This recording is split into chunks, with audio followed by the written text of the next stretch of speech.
지금부터 모임의 특징 세 번째 시간을 갖도록 하겠습니다.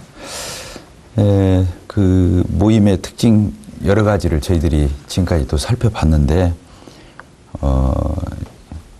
빠져서는 안 되는 그런 주제가 또 있습니다. 이제 교회 안에서 행해지는 그 공적 예식에 대해서 이번에는 그 차이점을 좀 이렇게 같이 상고하고 싶습니다. 크게는 두 가지입니다. 침례와 주의 만찬, 이 주제가 되겠어요. 일반적으로 많은 교회들에 이렇게 우리가 다니게 되면 교회에서 이루어지는 여러 가지 그런 교회의 예배 형식이나 또 교회의 어떤 전통이나 그 다양하게 또 때로는 복잡하게 그런 차이점들이 있는 것을 이렇게 보게 됩니다. 그러나 성경에서는 신약 성경에서는 교회에 공적으로 하나님께서 주신 예식이 두 가지로 이렇게 분별이 됩니다. 그 이제 조금 전에 말씀을 드린 대로 세례라고도 하고 침례라고도 하고 그럽니다. 세례는 그 씻을 세자예요. 그러니까 물을 이렇게 찍어 바르거나 물로 이렇게 적시면서 하는 것을 세례라고 그러고 이제 약식 세례죠. 이제 그 또 한편으로는 완전히 그 신자를 물 속에 이렇게 완전히 잠그는 그런 침례 예식으로 이렇게 나누어져 있는데 저희들은 세례보다는 침례가 더 성경적이지 않느냐 이런 분별을 이렇게 가지고 있습니다. 그 이유는 거기에 담겨져 있는 영적인 의미가 다르고요. 또 성경을 자세하게 이렇게 상고하고 연구해 보면 침례 쪽에 더 비중이 가는 것을 우리는 이렇게 알 수 있습니다. 조금 있다가 그 부분에 대해서는 한번 다시 거론하기로 하고, 그 이제 하나님께서 교회에 주신 예시 이 두 가지를 이렇게 분별을 해보기로 하겠습니다. 첫째는 뭐라고 했습니까? 교회에 주신 공적 예식으로는 두 가지가 있다고 그랬어요. 첫째는 침례, 일반적으로 이제 세례라고도 이렇게 보통 하죠. 두 번째는 뭐라고 했어요? 주의 이제 만찬, 보통 이제 성찬이다 이런 말도 쓰는데 주의 만찬이라는 말이 더 성경적이지 않을까 생각을 해요. 일반적으로 이제 성찬이라고도 이렇게 부르는 걸 봐요. 성찬 예식 이렇게도 보는데 성경적인 명칭은 공적 명칭 주의 만찬 이렇게 하는 게 좋을 것 같다는 생각이 들어요. 이 침례와 주의 만찬 이 두 가지만 교회에 우리 주님이 이렇게 주셨다. 그 이유는 이런 근거를 가져요. 첫째로는 복음서를 통해서 우리 복음서가 사복음서가 있죠. 신약 성경을 우리가 펼쳐보면 무슨 복음이 나옵니까? 마태복음, 마가복음, 요한복음, 누가복음, 요한복음 그렇게 나오죠. 사복음서가 나와요. 그래서 마태, 마가, 누가복음은 공관복음이라고 그래요. 그리고 요한복음은 이제 그 별도의 이게 복음서로 이렇게 보거든요. 왜 그러냐면 마태, 마가, 누가는 같은 관점에서 이렇게 보고 있기 때문에 공관복음이라고 그래요. 그래서 복음서에서 예수님에 의해서 누구에 의해서요? 예수 그리스도에 의해서 제정이 돼야 돼요. 교회의 어떤 공적 예식이 되기 위해서는 복음서에 예수 그리스도에 의해서 이 예식이 생기게 되는 거예요. 처음에 주어진 거다 그런 거예요. 교회에. 그 부분은 마태복음 28장 이 끝부분을 보게 되면 주님께서 너희는 가서 모든 족속으로 제자를 삼아 뭐라고 그랬어요? 아버지 아들과 성령의 이름으로 침례를 주고 내가 너희에게 분부한 모든 것을 가르쳐 지키게 하라 이렇게 되어 있죠. 거기 보게 되면 뭐라고 그랬어요? 아버지와 아들과 성령의 이름으로 뭘 주라고 그랬어요? 침례를 주고 이렇게 되어 있잖아요. 그러니까 주님이 직접 말씀하셨고 또 주님 당시에도 침례를 베풀었던 것을 알 수 있어요. 주님도 그렇게 하셨고 또 그렇게 말씀하셨어요. 그렇게 하도록. 그래서 이 침례라고 하는 것은 복음서에서 예수님에 의해서 제정이 됐다고 하는 거. 이게 이제 아주 중요한 기원이 되는 거예요. 자, 두 번째로는 이제 이건 예수님에 의해서고, 예수님의 제자들이 누구죠? 12사도들이잖아요. 사도들.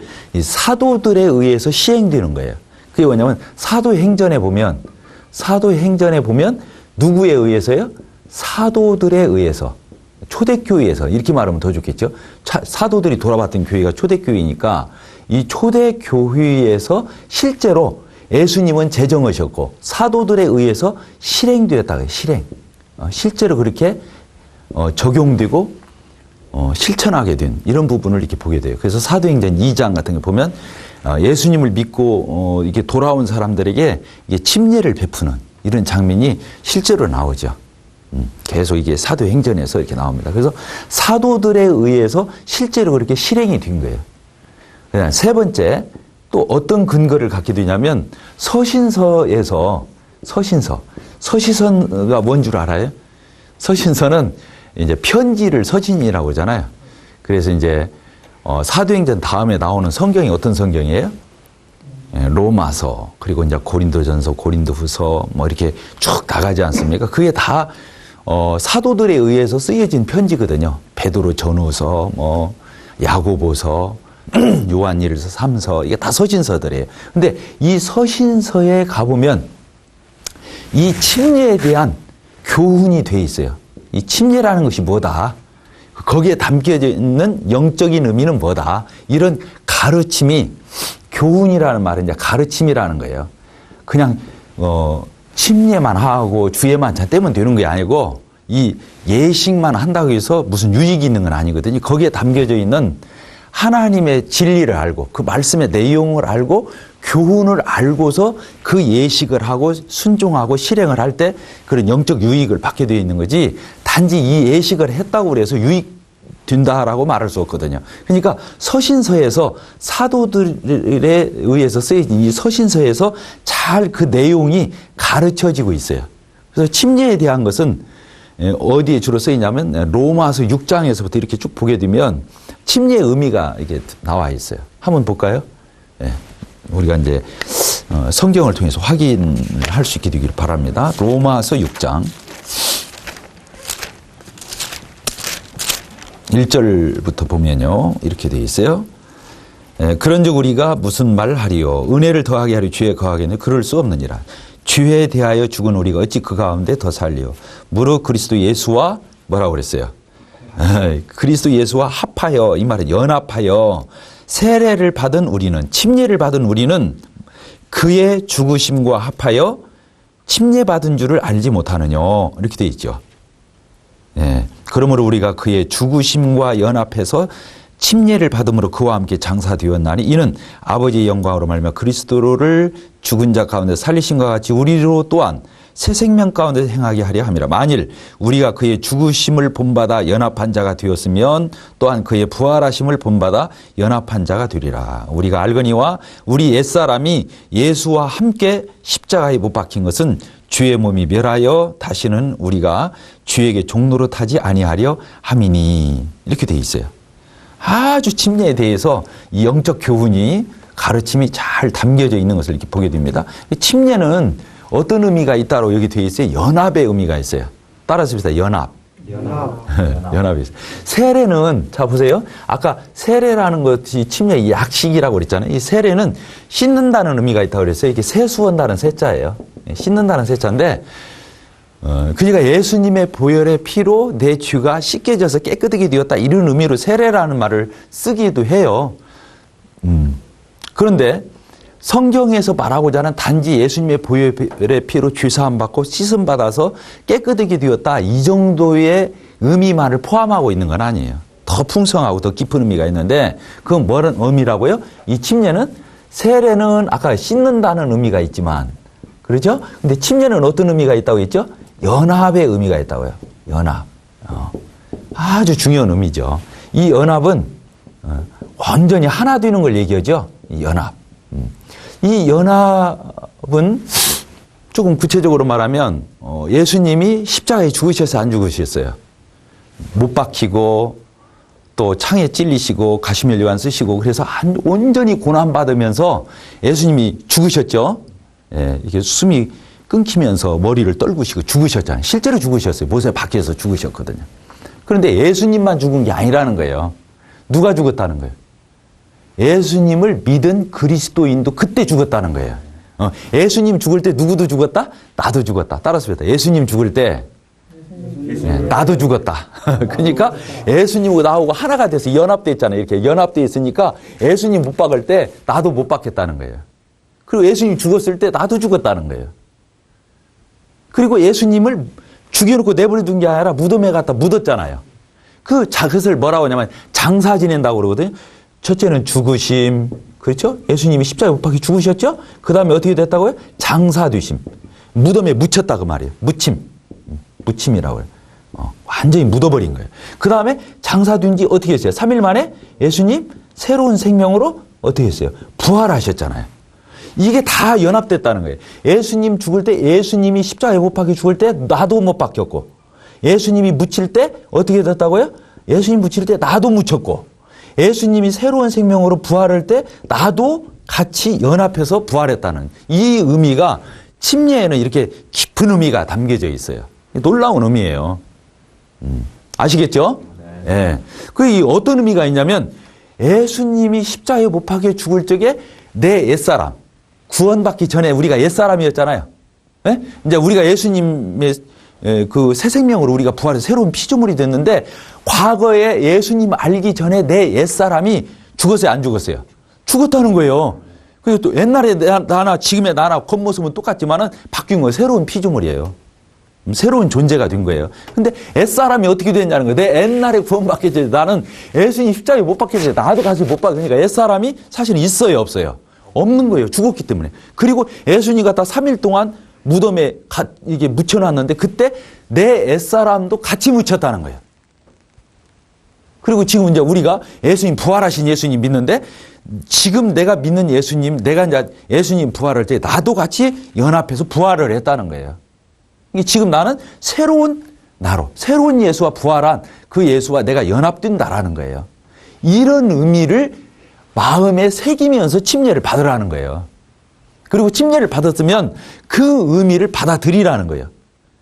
자, 여러분들 과거에 내가 있었어요, 없었어요? 예수님 믿기 전에 내가 주인이 되어서 내 마음대로, 내 주장대로, 내 생각대로, 내 스타일대로, 나 좋은 대로 살아오던 그 내 옛사람이 있었잖아요? 그 옛사람이 어떻다고요? 죽었다고요. 예수님 죽을 적에 내가 연합해서 같이 죽었다고요.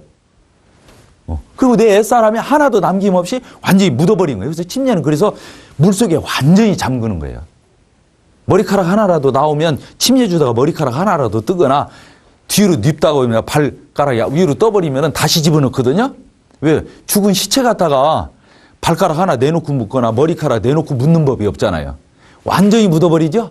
그와 같이 우리가 침례를 줄 적에는 그 사람을 완전히 매장하듯이 묻어버리는 거예요. 물속에. 단지 죄사함을 받는 예수님의 보혈의 피로 죄를 씻는 의미에 그치는 게 아니라는 거예요.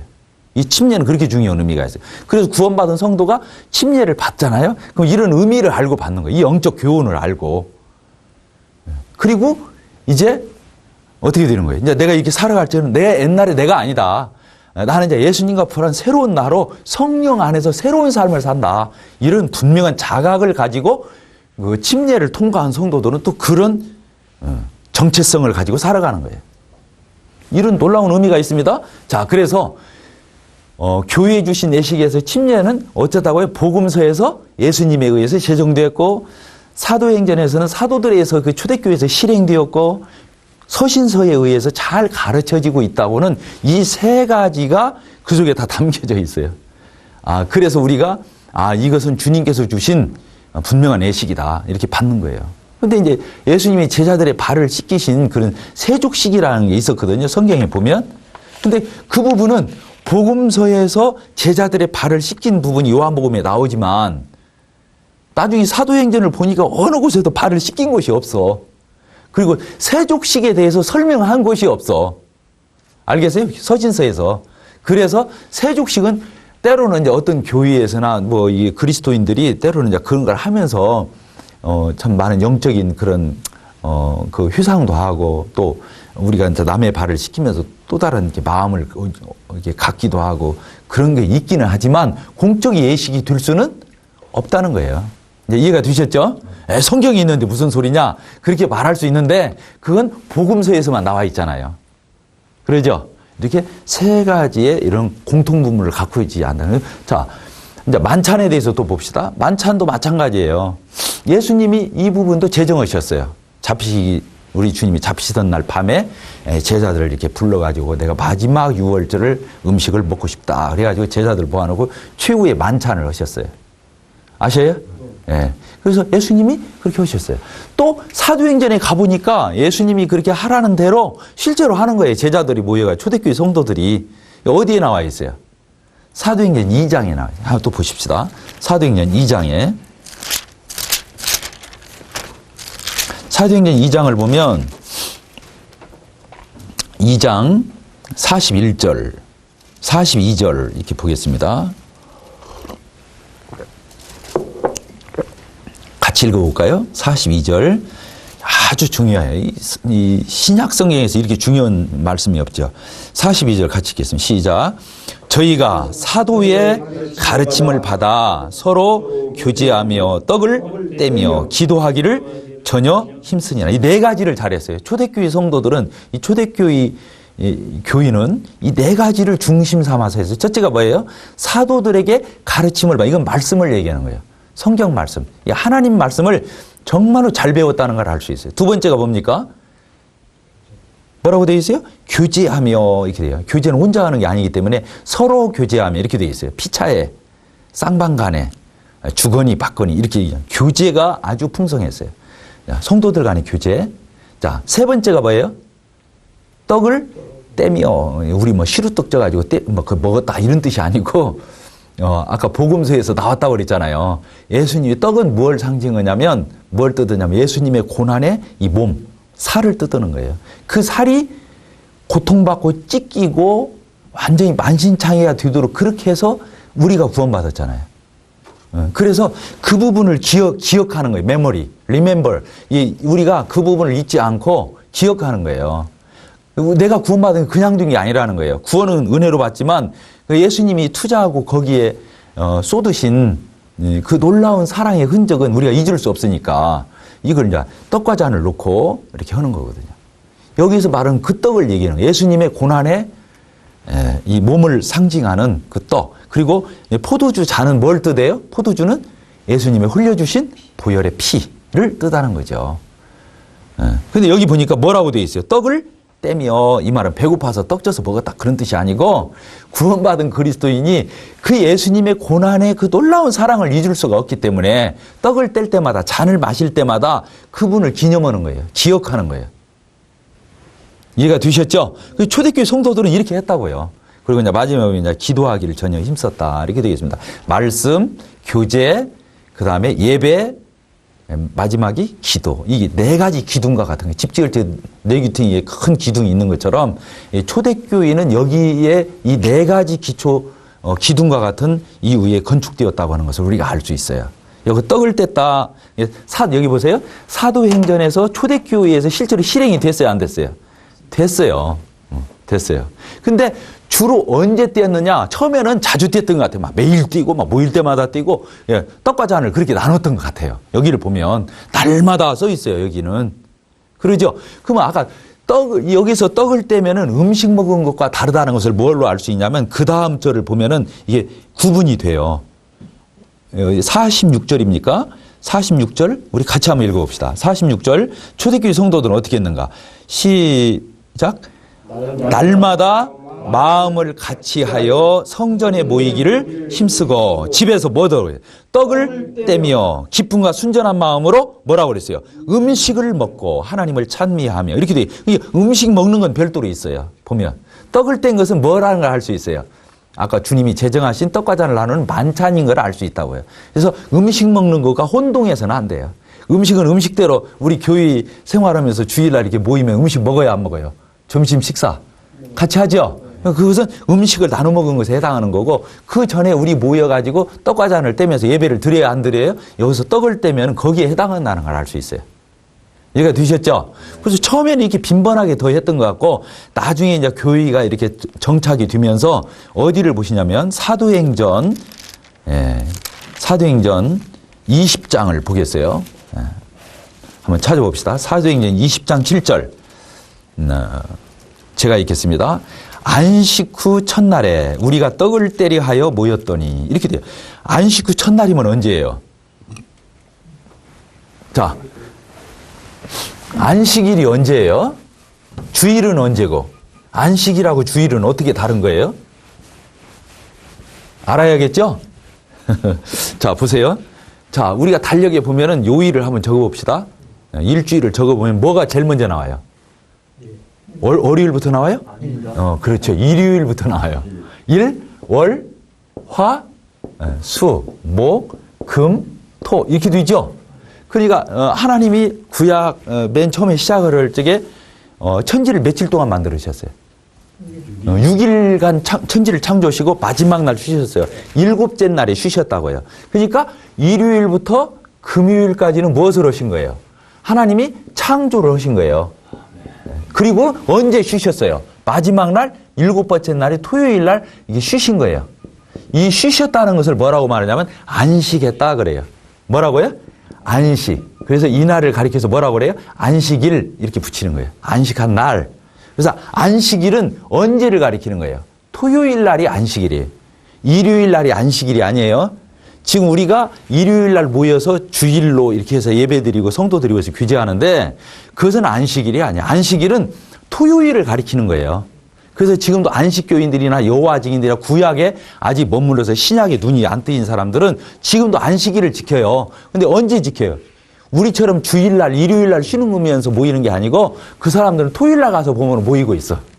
왜? 이날이 안식일이니까. 그러면 이건 구약 때는 이렇게 했다고요. 구약 때는 창조를 기념했기 때문에. 그러나 신약 시대 때는 새 창조를 기념하는 거예요. 예수님의 부활, 또 구원받은 그리스도인의 이런 새 창조, 거듭남 이런 걸 기념하기 때문에 예수님이 언제 부활하셨어요? 예수님이 언제 죽었지? 죽기는 금요일 날 죽으셨어요. 금요일 날 죽으셨어요. 그리고 며칠 만에 부활하셨어요? 3일 만에. 그러니까 금요일을 포함하는 거예요. 금, 토, 일. 언제 부활하셨어요? 일요일 날 아침에 부활하신 거예요. 이 말 알겠죠? 그러니까 일요일을 우리가 뭐라고 부르냐면 주일 그렇게 불러요. 주일. 주일이란 말은 주님의 날 이런 뜻이에요. 영어로는 로드스 데이예요. 로드스 데이. 로드가 주인이라는 뜻이거든요. 로드스 데이 이렇게 불러요. 주일날 우리가 모여서 떡도 떼고 또 예배도 나누고 말씀도 듣고 교제도 하고 이렇게 하는 것을 그래서 주일날 하는 거거든요. 여기 보니까 언제 성도들이 모였다는 걸 알 수 있어요. 초대교회 때 사도행전에 보니까 이제 방금 우리가 20장 7절에 보니까 뭐라고 되어 있다고요? 언제 모였다고요? 안식 후 첫날. 그러니까 언제예요? 안식일 날 다음 날 첫날이 이거잖아요. 그래서 주일 날 성도들이 일요일 날 모이는 거예요. 그래서 오늘날 우리가 언제 모이는 거예요? 일요일 날 이렇게 모여서 떡과잔을 떼는 거예요. 이해가 됐습니까? 그리고 모인 목적이 뭐예요? 모인 목적이 여기 써 있잖아요. 언제 모였고 안식 후 첫날인 주일 날 모였고 모인 목적이 뭐냐? 떡을 떼기 위해서 모였다는 거예요. 아까도 말했지만 떡 쪄가지고 서로 배고프니까 나눠 먹고 친교를 위해서 만났다 그 말이 아니고 예수님의 고난의 그 살과 예수님의 그 고난의 피를 나누면서 그 우리 주님을 기억하고 하나님 앞에 감사하고 찬양하고 그분을 기리고 경배하는 이런 예배를 하나님 앞에 드렸다는 걸 알 수 있어요. 아주 정확하게 나와 있죠? 예. 그래서 이제 여러분들이 이런 것을 구분할 줄 알아야 돼요. 안식일이 뭔지도 구분할 줄 알으셔야 되고 주일날이 무엇인지, 왜 우리가 주일날 모이는지, 주일날 모여서 무엇을 하는지 이걸 중요한 거예요. 근데 오늘날 모여서 설교는 듣고 예배는 드렸다고 하지만 무엇은 빠져 있어요. 대부분 교회들이. 이 만찬을 하지 않는다고는 사실이에요. 왜? 형식이니까 할 필요 없다는 거예요. 그러나 그런 게 아니에요. 아까도 말했지만 교회에 주신 중요한 형식을 갖춘 예식은 두 가지가 있다고 그랬어요. 그것은 사람이 형식이라고 해서 빼고 그런 게 아니죠. 쓸데없는 형식을 만드는 것도 문제지만 하나님께서 예수님으로 말미암아서 제정하시고 사도들에 의해서 실행되고 그 다음에 서신서에서 아주 자세하게 가르쳐지고 있는 이 예식은 사람이 넣고 뺄 수 있는 부분이 아니라고 하는 거예요. 자, 그래서 여기 보니까 이렇게 사도행전에서 실행을 했는데 그럼 서신서에 어디에서 가르쳐지고 있느냐? 고린도전서 11장을 보면 가르쳐지고 있어요. 고린도전서 11장을 봅시다. 우선 10장 16절을 보면 이렇게 되어 있어요. 10장 16절을 보면 우리가 축복하는 바 축복의 잔은 그리스도의 피에 참여함이 아니며 우리가 떼는 떡은 그리스도의 몸에 참여함이 아니냐. 떡이 하나요 많은 우리가 한 몸이니 이는 우리가 다 한 떡에 참여함이라. 이렇게 되어 있죠. 여기 떡과 잔에 대해서 나와 있잖아요. 또 한 장을 넘기셔서 11장 23절을 보면 아주 주님이 제정하시고 우리에게 실제로 허락했다는 말이 이게 자세히 나와 있어요. 23절 우리 같이 읽읍시다. 시작. 내가 너희에게 전한 것은 누구에게 받은 것이니 주께 받은 것이니 곧 주 예수께서 잡히시던 밤에 떡을 가지사 축사하시고 떼어 가라사대 이것은 너희를 위하는 내 몸이니 이것을 행하여 나를 기념하라 하시고 19회 또한 이와 같이 잔을 가지시고 가라사대 이 잔은 내 피로 세운 새 언약이니 이것을 행하여 마실 때마다 나를 기념하라 하셨으니 너희가 이 떡을 먹으며 이 잔을 마실 때마다 주의 죽으심을 오실 때까지 전하는 것이니라. 그러므로 누구든지 주의 떡이나 잔을 합당치 않게 먹고 마시는 자는 주의 몸과 피를 범하는 죄가 있느니라. 사람이 자기를 살피고 그 후에 이 떡을 먹고 이 잔을 마실지니 주의 몸을 분변치 못하고 먹고 마시는 자는 자기의 죄를 먹고 마시는 것이니라. 이렇게 되어 있죠. 여기 자세히 써 있어요, 안 써 있어요? 이것을 누가 제정하셨다고? 예수님이 제정하시고 그렇게 하라고 전달받았다는 거예요. 그것을 내가 너희에게 전해준다고 그랬고 거기에는 이런 의미가 있다고 했잖아요. 떡은 뭐예요? 주님이 고난에 그 살을 뜻한다. 피는 뭘 뜻한다? 피로서 세운 새 언약을 뜻하고 그 죄사함을 우리가 받은 것을 뜻한다. 우리 주님이 다시 오실 때까지 이것을 계속해서 너희들은 기념하면서 행하면서 하나님 앞에 예배를 드리고 주님에게 감사해라. 이렇게 돼 있다고요. 실제로 초대교회 성도들은 그렇게 한 것을 알 수 있어요. 그러죠? 아주 놀라운 하나님이 주신 예식이죠. 이 두 가지는 그렇습니다. 그 위의 것들은 다 사람이 만들고 교회의 전통 가운데 생긴 거죠. 권위를 가질 수가 없어요. 됐습니까? 예, 이렇게 이제 저희들이 침례와 이렇게 주의 만찬에 대해서 보게 되고요. 이제 이 만찬을 침례나 반찬에 대해서 한 가지 우리가 하면서 잊지 말아야 할 게 있어요. 그건 뭐냐면 세례를 받으면 구원을 못 받고 침례를 받으면 받는다든가. 이거 뭐 말이겠어요? 침례가 중요하다 해서 그런 게 아니다 그 말이에요. 침례를 받든 세례를 받든 그것 때문에 구원받지는 않아요. 알겠죠? 또 만찬을 뗀다고 해서 그 예수님 뭐 살 먹고 피 마셨다고 그래서 그걸로 죄사함 받는 건 아니고 그건 캐톨릭에서 화채설이라고 그래가지고 지금도 그 사람들은 신부가 사제가 떡과 잔을 놓고 기도 축도를 했어요. 축도하고 나면 이게 진짜 예수님 살이고 피라고 봐버려요. 그 사람들은. 그래서 화채설이라고 그래요. 그리고 그것을 실제로 행할 때마다 죄사함을 받는다고 생각해요. 뭔 알겠어요? 그거 아니에요. 그 성경적인 교훈이 아니죠. 아까 말한 대로 기념하라고 그랬잖아요. 써 있었어요? 안 써 있었어요? 기념하라. 잊지 말고 기억해서 우리가 배은 망덕이라고 그러죠. 은혜를 입고도 잊으면 돼야 안 돼요. 근데 사람은 잊어야 안 잊어요. 사람의 특징은 화장실 갈 때고 나올 때가 다른 거란 말이에요. 그러니까 하나님이 안 잊게 하려고. 그것은 잊으면 안 되니까 이걸 하라는 거였거든요. 그 떡이 예수님 살도 아니고 거기 포도주가 예수님 피가 아니에요. 아시겠죠? 네, 단지 그렇게 뜯을 뿐인 거예요. 그것을 나타내는 거예요. 그래서 떡을 마시면 예수님이 나 때문에 내 죄사함을 위해서 예수님이 맞으시고 상하시고 찢기시고 그 당하신 그 고난을 우리가 기억하고 또 예수님의 그 피를 마실 때, 이 잔을 마실 때 예수님 피가 내 죄를 영원히 단번에 다 깨끗게 해서 그 거룩하신 하나님의 나 같은 죄인이 의롭다함을 얻고 나갈 수 있도록 하셨다고 하는 이 놀라운 사랑을 기억하는 거예요. 그리고 그러면서 예배를 드리는 거예요. 그러니까 예배라는 말은, 자 보세요.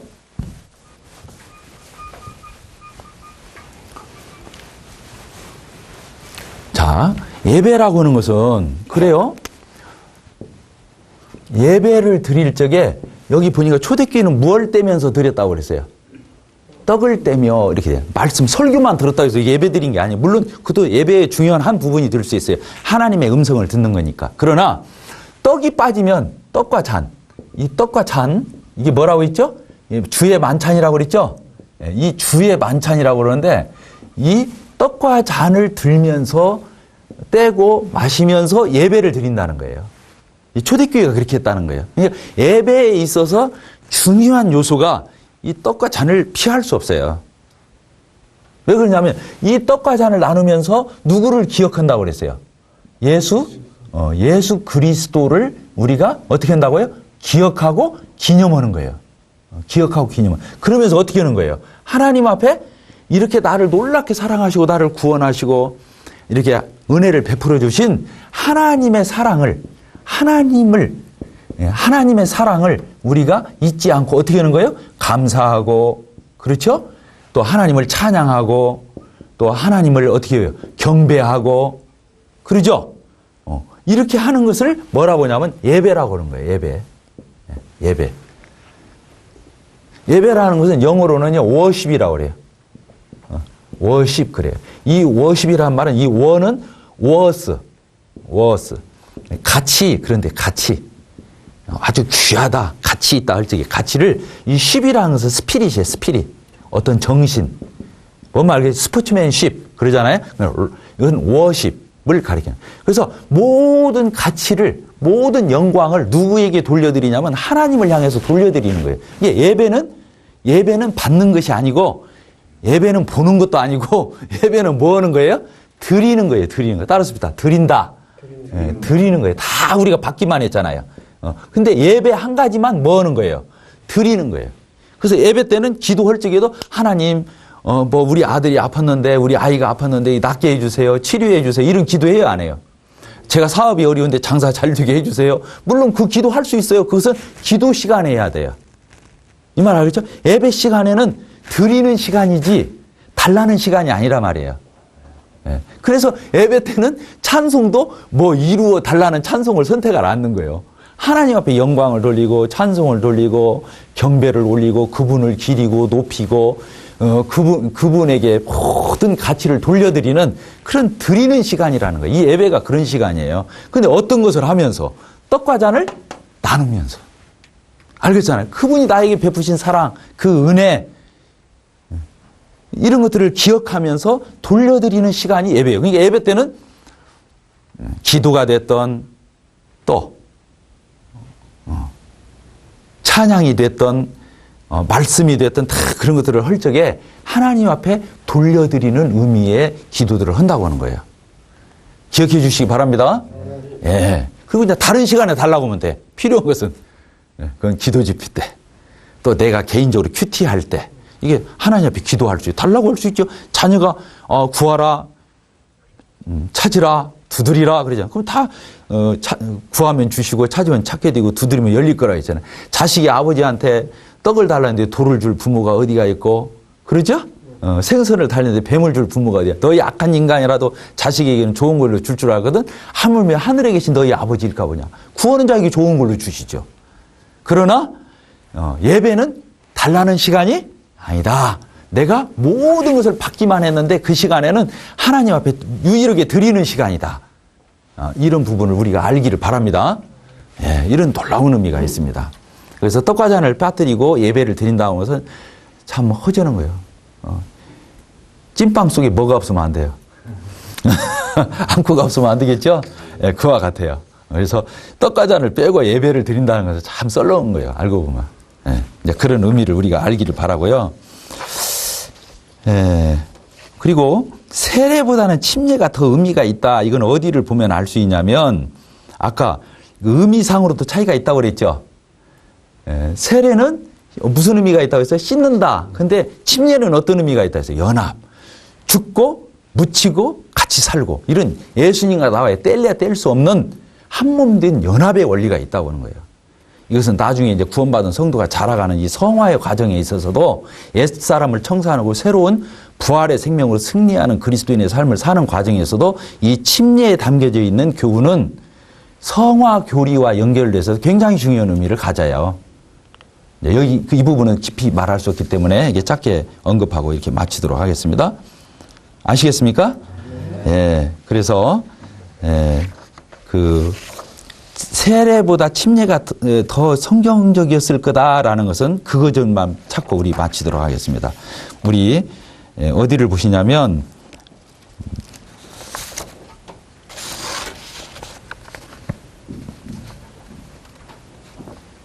요한복음 3장을 보도록 하겠습니다. 요한복음 3장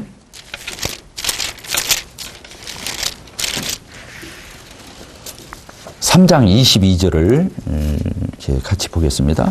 이제 세례 요한도 세례를 주고 예수님도 세례, 이 침례를 줬는데 아주 자세히 적혀 있네요. 3장 22절, 23절 같이 읽겠습니다. 시작. 그 후에 예수께서 제자들과 유대 땅으로 가서 거기 함께 유하시며 뭘 줬어요? 침례를 주시더라. 그렇게 되어 있죠. 요한도 살렘 가까운 에논에서 침례를 주니 거기 뭐가 많다고 그랬어요? 물들이 많음이라. 사람들이 와서 침례를 받더라. 이렇게 되어 있죠. 세례 줄 것 같으면 물 있는 데로 찾아갈 필요가 있어요, 없어요? 없죠. 물 떠다가 그릇에다가 받아놓고 찍어서 이렇게 하면 끝나버릴 일이지 물 많은데 찾아갈 이유가 뭐가 있어요? 그리고 이제 사도행전에 보면 에티오피아 내시를 만난 그 빌립 집사가 그 복음을 깨달은 이사야 53장을 통해서 복음을 깨달은 그 에티오피아 내시에게 물 있는 곳에 가서 침례를 주고 올라오는 장면이 나오는 걸 보면 그렇게 약식 세례를 주기보다는 아까 말한 대로 죽고 묻히고 다시 부활한 침례는 완전히 잠갔다가 다시 꺼내는 것처럼 이런 놀라운 영적 의미를 지닌 침례가 더 성경적이다 이렇게 보는 것입니다. 세 번째 시간을 이상으로 마치겠습니다.